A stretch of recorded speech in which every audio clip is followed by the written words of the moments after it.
questions for NEET 2026 from your chapter number 4 of plus 2 biology, which is principles of inheritance and variation, जिसको हम genetics भी बोलते हैं. ठीक है, तो आपको पता है the father of genetics is ग्रीगर Mendel. ग्रीगर Mendel ने जो इनका लाइफ स्पेन है that is 1822 to 1884 and his experimental material was, as we all know, green peas, जिसको आप पाइसम सेटाइवम भी बोलते हैं scientifically. So these were his experimental material and he worked on the peas for a period of around 7 years. 1856 से 1863 तक इन्होंने around piece पर काम किया था. एंड ऐसा नहीं है कि इन्होंने डायरेक्टली पीस को सिलेक्ट किया था. There were a series of different experimental material, जिसके बाद एट लास्ट इन्हें जो अपना रिजल्ट है वो ग्रीन पीस पर मिला था. तो इन्हें आफ्टर हिज डेथ इन्हें नोबेल प्राइज भी मिला था and his work was recognised very late in 1900s by 3 scientists independently, जो काम कर रहे थे. एंड जब उन्हें रिजल्ट्स मिले तो उन्हें ये पता चला कि ऑलरेडी इस पर काम हुआ है. ठीक है, and that's how the Mendel's work got recognised. So question number 1 is, this is from NEET 2016. In humans, sex is determined by. Human beings में sex determination कैसे किया जाता है? So the options are sex chromosomes of father, sex chromosomes of mother, quality of sperm in semen, या फिर है आपके पास size of egg to be fertilized. So think about it. This is very easy question कि humans में sex determination कैसे किया जाता है. This is by sex chromosomes of father. How sex chromosomes of father? आपको पता है father में जो genetic component होता है that is XY, mother में जो genetic component होता है that is XX. तो फीमेल तो दोनों ही गैमेट्स में एक ही तरह का क्रोमोसोम दे रही है which is X. Its father who is heterogametic. So अगर ये X क्रोमोसोम दे रहा है, XX will form a female girl child, and if Y will fuse with the X, this will form a male girl child, right? So here you can see the explanation जो मैंने आपको बताई है कि fertilisation में 50-50% chances होते हैं कि एक बेबी बॉय का बर्थ होगा या एक बेबी गर्ल का birth होगा. Coming to question number 2, which is from NEET 2015, a gene showing co-dominance has. अब आपको पहले पता होना चाहिए co-dominance का मतलब क्या है. इसका मतलब है दो ऐसे अलील्स जो कि co-dominantly इकट्ठे खुद की डोमिनेंस बिहेवियर को शो कर रहे हैं. मतलब वो जो आपको F1 में ट्रेट मिल रहा है वो ना तो रिसेसिव है ना ही कंप्लीटली डोमिनेंट है. सो उस फिनोमिना को आप कहते हैं कोडोमिनेंस. जैसा कि आप ह्यूमन ब्लड ग्रुप में ए बी ब्लड ग्रुप में देखते हैं, तो वहां पर अलील ए भी खुद को 50% कर रहा है, अलील बी भी खुद को 50% एक्सप्रेस कर रहा है. So आपसे पूछा है, a gene showing codominance has one allele dominant on the other, both alleles independently expressed in the heterozygote, alleles tightly linked on the same chromosome, और alleles that are recessive to each other. तो अभी जैसा कि मैंने आपको बताया, codominance क्या होती है? जिसमें दोनों अलील्स खुद को इंडिपेंडेंटली एक्सप्रेस करते हैं एक हेटेरोजाइगोट में. So option number B is the correct answer and the example is your AB blood group. Next is, in his classic experiment on peas, Mendel did not use. Mendel ने, जैसा कि आप सबको पता होना चाहिए, उन्होंने 7 contrasting traits को यूज किया था पी के. तो वो पूछ रहा है इन चारों में से मेंडल ने क्या यूज नहीं किया था? Seed shape, seed colour, pod length या all of the above.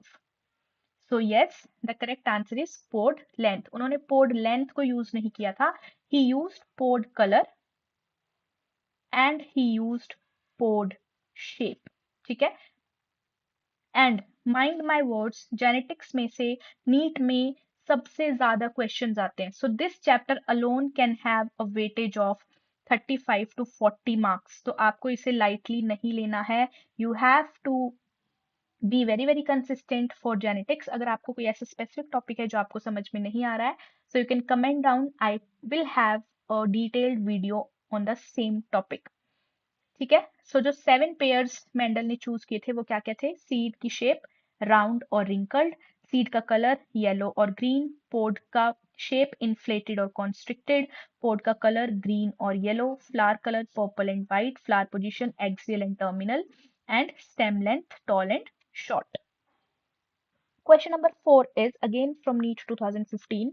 How many pairs of contrasting characters in pea plants were studied by Mendel in his experiments? Very easy, अभी हम पीछे पढ़कर आए हैं. The correct answer is 7 pairs. Next, a disease caused by an autosomal primary non-disjunction is. अब आपको ये पता होना चाहिए कि जब आप जेनेटिक डिसऑर्डर्स पढ़ते हैं तो उसमें आप दो तरह के डिसऑर्डर्स पढ़ते हैं. एक डिसऑर्डर्स होते हैं जिनको आप बोलते हैं autosomal disorders and one are sex linked disorders. ठीक है, जिनके जीन्स आपके सेक्स क्रोमोसोम्स पर हैं, एक्स और वाई पर हैं, तो उन्हें आप बोलते हैं सेक्स लिंक्ड डिसऑर्डर्स. इनके अलावा जिनके जीन्स आपके बचे हुए 22 क्रोमोसोम्स पर हैं, उन्हें आप बोलते हैं ऑटोजोमल डिसऑर्डर्स. तो वो आपसे पूछ रहा है एक ऐसी disease which is caused by autosomal primary non disjunction. Non disjunction का मतलब है जब क्रोमोसोम से सेपरेट नहीं हो पाते हैं. Is it Turner syndrome, Down syndrome, Klinefelter syndrome and sickle cell anaemia? पहले तो आप इन सभी के बारे में सोचिए. टर्नर सिंड्रोम में आपको क्या क्रोमोसोम कॉम्प्लीमेंट मिलता है? 45 प्लस एक्स 0, एक सेक्स क्रोमोसोम की कमी. तो यहाँ पर ऑटोजोमल की बात कर रहा है, तो ये तो आउट हो गया. डाउन सिंड्रोम में क्या होता है? Trisomy of chromosome number 21. तो यहाँ पर क्या हो रहा है? एक क्रोमोसोम एक्स्ट्रा हो गया है और वो नॉन डिस्जंक्शन की बात भी कर रहा है. और chromosome 21 is autosomal also, so this can be the answer. Coming to Klinefelter syndrome, Klinefelter में क्या होता है? 47 क्रोमोसोम कॉम्प्लीमेंट हो जाते हैं आपके टोटल, एंड जो सेक्स क्रोमोसोम है वो एक बढ़ जाता है, एक्स एक्स वाई हो जाता है. अगेन ये सेक्स लिंक्ड है, so autosomal can not be the answer. क्या बचा? Sickle cell anaemia. Sickle cell anaemia में क्या होता है? आपके पास जो आपके आरबीसीज स्फेरिकल होते हैं, they become sickle shaped, and यहाँ पर एक म्यूटेशन हो जाती है GAG टू GUG. तो अब मैंने आपके लिए ये क्वेश्चन बहुत इजी कर दिया है. Pause the video, think about the answer, and the correct answer is option number B, down syndrome, जिसमें आपकी क्रोमोसोम 21 के नॉन डिस्टिंक्शन की वजह से उसकी 3 कॉपीज आपको मिल जाती हैं. राइट? तो ये ऑटोसोमल है, नॉन डिस्जंक्शन मियोसिस में होता है उसकी वजह से होता है, एंड ये मोस्ट कॉमन क्रोमोसोमल डिसऑर्डर है. This is the image of a down syndrome baby. Question number 6 is the mechanism that causes a gene to move from one linkage group to another is called. जब एक gene एक linkage group से another linkage group में move कर जाता है तो उसे क्या बोलते हैं? Now what is linkage group? Linkage group होता है a group of those genes, similar genes of a single chromosome. ठीक है, जैसे अगर आप फीमेल ह्यूमन की बात करते हैं तो हमारे पास कैसे क्रोमोसोम है? 22 ऑटोसोम्स हैं प्लस एक एक्स क्रोमोसोम है. राइट, 22 क्रोमोसोम्स है और एक एक्स है, मतलब इसके डबल है ना हमारे पास. 22 44 प्लस एक्स और एक्स. तो हमारे पास डिफरेंट क्रोमोसोम कितने? 22 ऑटोसोम्स हैं और एक सेक्स क्रोमोसोम है, बाकी कॉम्प्लीमेंट तो इसी की कॉपी है. तो फीमेल्स के पास कितने लिंकेज ग्रुप्स हैं? 22 प्लस 1 23. अगर आप मेल्स की बात करते हैं, if you talk about males, तो मेल्स में क्या देखने को मिलता है? आपको मिलते हैं 22 autosomes plus 2 different sex chromosome. ठीक है, तो इनके पास टोटल लिंकेज ग्रुप कितने होंगे? 22 प्लस 2 विच इज 24. तो वो आपसे पूछ रहा है कि ऐसा मैकेनिज्म जिससे एक जीन एक लिंकेज ग्रुप से दूसरे लिंकेज ग्रुप पर शिफ्ट हो जाता है तो उसे क्या बोलते हैं? Translocation, crossing over, duplication, none of the above. So the correct answer is translocation. Translocation में क्या होता है? See, these are the normal chromosomes before translocation. तो यहाँ पर क्या हुआ? ट्रांसलोकेशन में क्या होता है? एक पार्ट से दूसरे पार्ट पर क्रोमोसोम का हिस्सा टूट कर चला जाता है. So this part breaks down and comes here, and this part breaks down and is move to here. तो अब यहाँ पर क्या हुआ? जो यहाँ पर जीन्स थे, हेयर जीन्स पिंक क्रोमोसोम पर जो थे वो अब ब्लू पर चले गए, और जो ब्लू वाले कुछ जीन्स है वो पिंक पर आ गए हैं. ठीक है, तो ट्रांसलोकेशन क्या है? It is a chromosomal aberration जहां पर एक सेगमेंट ब्रेक ऑफ हो जाता है from one chromosome and attaches to a non homologous chromosome, जिसकी वजह से genes move between the different linkage groups. Okay, next question is a true breeding plant is. एक ट्रू ब्रीडिंग प्लांट क्या होता है? Always homozygous, recessive in its genetic constitution, produced due to cross pollination among unrelated plants, one that is able to breed on its own, near homozygous, and produces offsprings of its own kind. So, the correct answer is option number D, near homozygous and produces offsprings of its own kind. So एक true breeding plant nearly homozygous होता है और जो उसके offsprings होते हैं they are genetically identical to the parent plant, जिसमें आपको कोई सेग्रीगेशन ऑफ ट्रेट्स देखने को नहीं मिलता है। ट्रू ब्रीडिंग के लिए आप प्योर लाइन वर्ड भी यूज करते हैं, and pure line progeny was the one which was used by Mendel for his experiments. ठीक है। Next question is the incorrect statement with regard to haemophilia is. अब आपको पता होना चाहिए हीमोफीलिया क्या होता है। एक ऐसा डिसऑर्डर होता है in which a person's blood loses the ability to clot on its own। अब जैसे हमें कभी चोट लग जाती है तो हमारा ब्लड खुद खुद ब खुद रुक जाता है। तो हीमोफीलिक पेशेंट में क्या होता है, छोटी सी भी इंजरी से बहुत ज्यादा ब्लीडिंग होती है क्योंकि उनमें क्लॉटिंग फैक्टर नहीं होता है, जिसकी वजह से अल्टीमेटली उनकी डेथ भी हो सकती है if the injury is very big. So it is a dominant disease. A single protein involved in clotting of blood is affected. It is a recessive disorder or none of the above. So correct answer is it is a autosomal it is a sex-linked dominant disease. ठीक है, so it is X-linked recessive disorder, but statement A incorrectly says it is dominant, क्योंकि यहाँ पर आपको क्या बताना था, incorrect statement बतानी थी। ठीक है, बाकी दोनों स्टेटमेंट्स ठीक है कि इसमें एक सिंगल प्रोटीन होता है जिस जो ब्लड क्लोटिंग नहीं कर पाता है वो म्यूटेट हो जाता है, और एक ये रिसेसिव डिसऑर्डर है। So incorrect is it is a dominant disorder. Then question number 9, what are the chances that their first daughter would be color blind? आपको एक सिनेरियो दिया है कि जो फादर है वो नॉर्मल विजन का है और जो मदर है वो कलर ब्लाइंड के लिए कैरियर है। तो ये क्वेश्चन करने से पहले आपको ये सोचना चाहिए कि जो कलर ब्लाइंडनेस है वो कैसी डिजीज है। तो colour blindness is a X linked recessive disorder. Okay, right. So अब आपसे पूछ रहा है कि क्या प्रोबेबिलिटी है कि उनकी जो फर्स्ट डॉटर होगी वो कलर ब्लाइंड होगी। अब देखो, क्रॉस करके देखो, father is having normal vision, right, तो फादर का जीनोटाइप ही हो गया, and mother, father was colour blind. अब जो मदर का फादर है वो कलर ब्लाइंड था।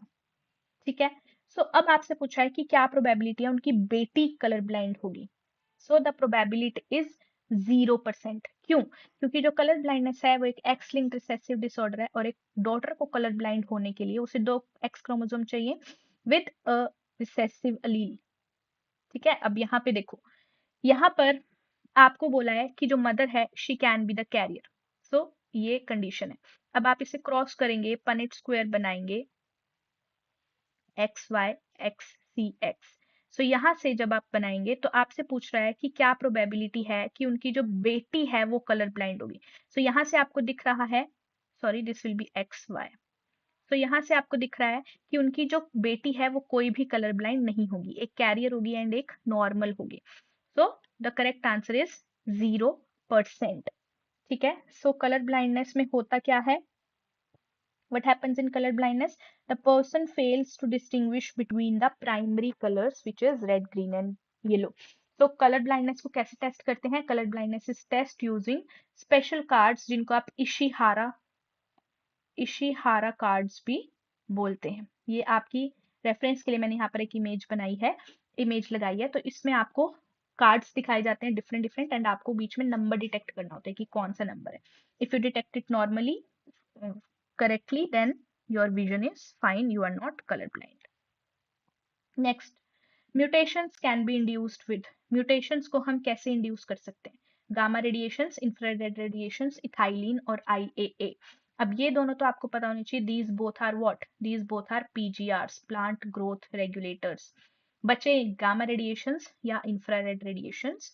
सो म्यूटेशंस को आप गामा रेडिएशंस की मदद से इंड्यूस कर सकते हैं। तो गामा रेडिएशंस क्या है, आयनाइजिंग म्यूटाजेंस हैं जिनकी वजह से आपके डीएनए में डैमेज होता है, both replicating and non replicating DNA, right. Ionising radiations कौन कौन सी हैं, gamma and X-rays and UV. Non ionising में आपके पास है infrared and visible light. Next, colour blindness is an dash linked recessive trait. अभी आप पढ़कर आए हैं, the correct answer is option number C, X linked recessive trait. Question number 12. In most species, mitochondrial DNA is passed down from. So ये you must know there are some traits which are passed from mother to the baby, and there are some traits which are passed from father to the baby. So mitochondrial DNA is always passed from mother to the baby. So इसलिए हम बोलते हैं कि इसको maternal inheritance भी बोला जाता है. सो माइटोकॉन्ड्रिया में आपको सिर्फ मेटर्नल इनहेरिटेंस देखने को मिलेगा. एग के साइटोप्लाज्म में ये होता है, एंड स्पर्म का जो माइटोकॉन्ड्रिया है वो डिग्रेड हो जाता है after the fusion of after the sperm enters into the female reproductive tract. Which of the following statements about polyploidy is false? It is frequently observed in plants, causes sterility in animals, reduces number of chromosomal sets, either increases or decreases the number of chromosomal sets. So the correct answer is reduces the number of false पूछा बेटा आपसे. So that's why the correct answer is option number C, reduces the number of chromosomal sets. नाम से पता चल रहा है पोली, पोली मतलब many. So ऐसा नहीं है कि सिर्फ reduce ही करेगा, poly can increase the number of chromosomal sets. Polyploidy आप बोलते ही उस कंडीशन को है जिसमें किसी भी ऑर्गेनिज्म के पास जो नॉर्मल डिप्लॉयड कंडीशन है उससे ज्यादा क्रोमोसोम कंडीशन है. जैसे मान लो 4n हो गई, 6n हो गई, 7n हो गई, 8n हो गई. बट एक बात याद रखेंगे, tetraploidy is the most common form of polyploidy. इसके बाद जो पॉलीप्लॉइडीज हैं वो सब क्या होती हैं, द ऑर्गेनिजम्स आर स्टेराइल. ठीक है, तो ये नेचर में एग्जिस्ट बहुत कम करती है. की फीचर्स क्या है कॉमन इन पॉलीप्लॉइड? स्टेरिलिटी हो जाती है जैसे कि मैंने आपको बताया. So normal content is 2n is equal to 6. Polyploidy में क्या होता है, जो आपका नंबर है अगर ज्यादा है तो उसको आप पॉलीप्लॉइडी कहते हैं, अगर वो नंबर कम हो गया है तो उसको आप एन्यूप्लॉइडी बोलते हैं. 14th question is which of the following is not a chromosomal disorder. So आपको कीवर्ड्स देखने हैं. नॉट अ क्रोमोसोमल डिसऑर्डर आपसे पूछ रहा है. Sickle cell anaemia, Down syndrome, thalassaemia और haemophilia. So the correct answer is hemophilia. Now, hemophilia is a chromosomal disorder. उसने आपसे पूछा कौन सा chromosomal disorder? नहीं है, X-linked recessive disorder है ये. But all the other options A, B, C वो तीनों भी क्या है, chromosomal disorders हैं. So ये एक ट्रिक क्वेश्चन था आपके लिए, क्योंकि यहाँ पर सभी जो disorders हैं they are chromosomal disorders. ठीक है. Question number 15. A plant having the genotype this will produce dash kind of gametes. कितने gametes बनेंगे? So जब आप number of gametes देखते हैं तो उसके लिए एक ट्रिक होती है 2 raised to power n. ठीक है, तो what is n here? The number of heterozygote. कितने heterozygote है? अब आप देखो यहाँ पर आपको एक ही heterozygote देखने को मिल रहा है. So it will be 2 raised to power 1. So the correct answer will be 2. The number of gametes formed will be 2. Okay.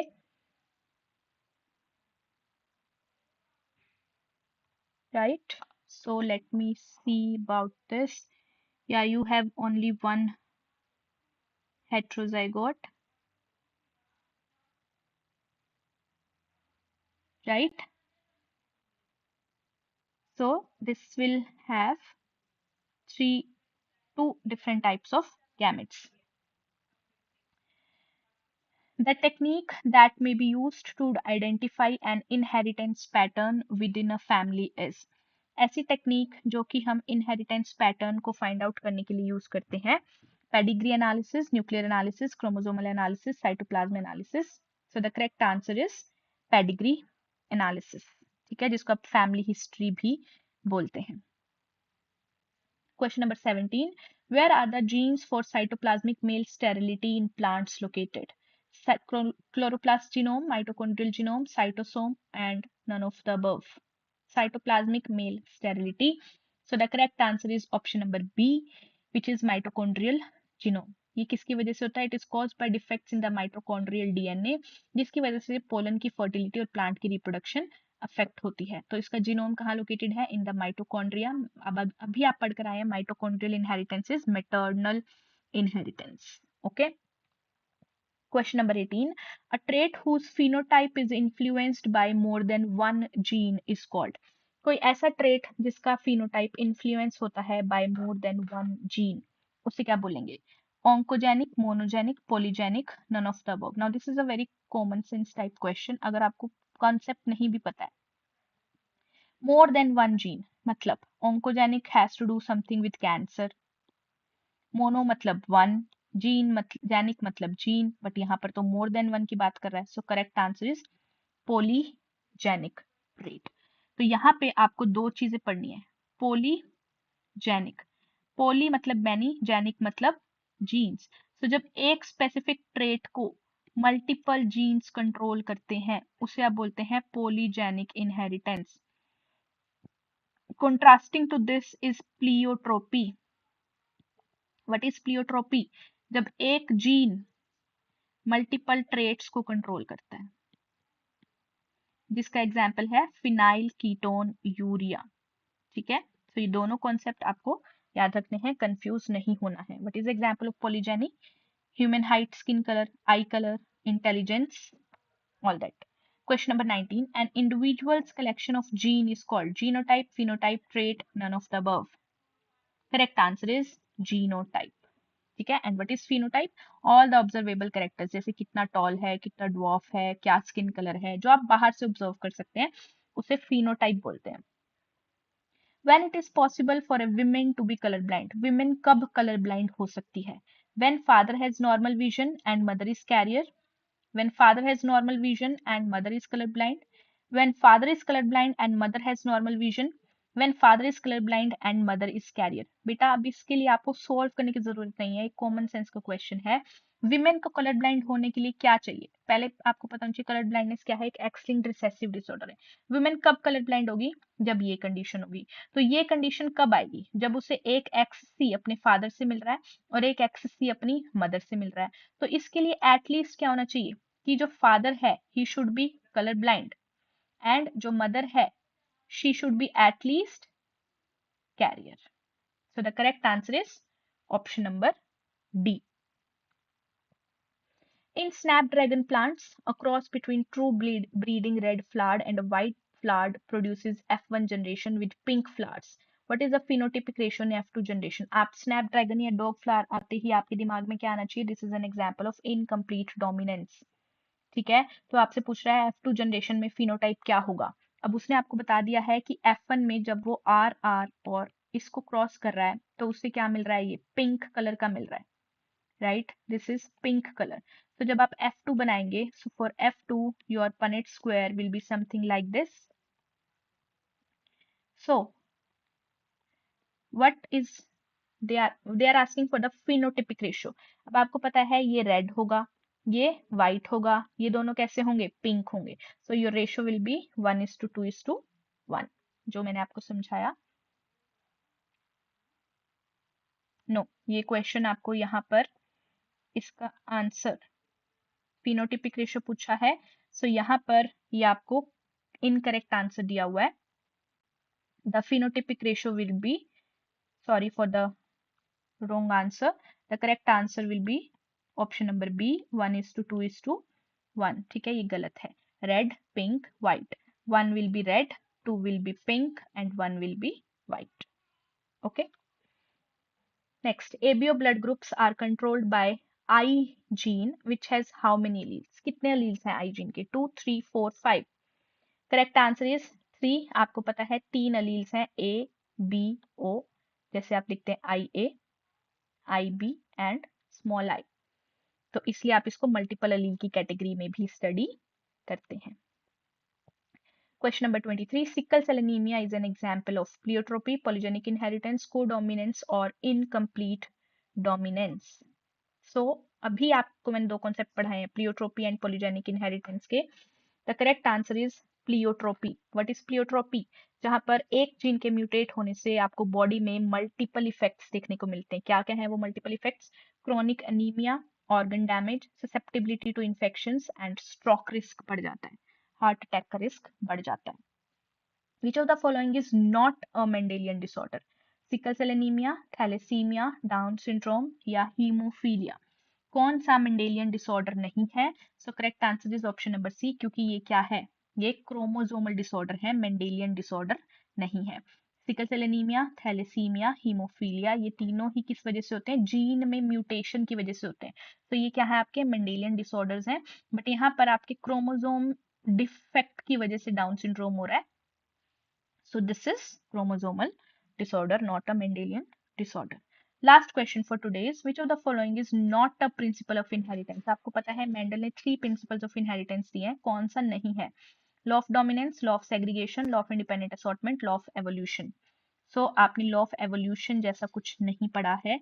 So the correct answer for this question is option number D, law of evolution. Law of dominance क्या कहता है कि एक factor जो dominant होगा वो दूसरे को हेटेरोजाइगोट कंडीशन में मास्क कर देगा। लॉ ऑफ सेग्रीगेशन क्या कहता है, गैमेट फॉर्मेशन के दौरान जो फैक्टर्स होते हैं डिसेपरेट during gamete formation. Law of independent separation, independent assortment क्या कहता है कि जब भी गैमेट्स का या जीन्स का सेपरेशन होता है, so that separation is not dependent on the other gene. ठीक है, Ali. So law of evolution जो है वो आपको डार्विन की थ्योरी में देखने को मिलता है, जिसमें आप natural selection and all that पढ़ते हैं। It is not a Mendelian law. So that was it for today's class. I hope you found it useful.